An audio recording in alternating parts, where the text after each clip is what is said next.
ها، صدقته؟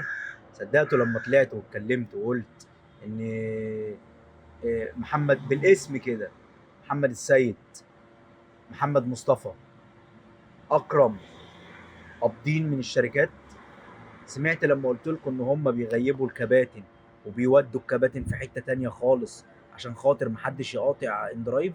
سمعت لما قلت لك ان المقاطعة 10 رجالة كمل المقاطعة شغالة؟ دلوقتي احمد الكينج طلع بفيديو بيثبت بالدليل، وعامل فيديو عامل عليهم على اكس، وبيقول ان هم سوري، يعني ان هم يعني عامل صورة حيوان كده اليف يعني، وبيقول ان هم كده، وبيقول ان هم قابضين من اندرايف.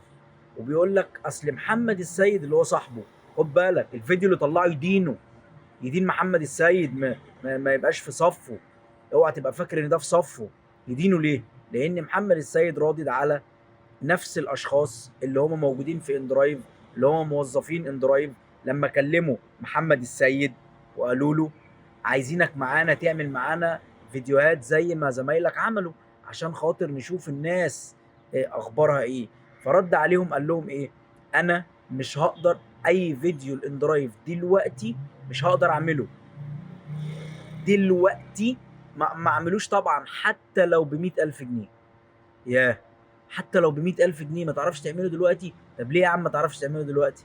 بس دلوقتي الدنيا قايمه وفي هوجه، فانتوا هتوقعوني. هو اذكى شويه بس صاحبه غرقه، صاحبه غرقه. اسمع الفيديو بتاعه وانت تفهم. يا رب تكون صدقت الكلام اللي انا قلته لك، وحسبي الله ونعم الوكيل فيهم، لان هم بيغيبوكوا في حته تانية. ولما طلعت قلت لك هم مش فارق معاهم اصلا الشغل ده، انا كنت صح. والكباتن اللي طلعت هاجمتني وقالت لي يا كابتن انت ازاي ترمي الناس بالباطل؟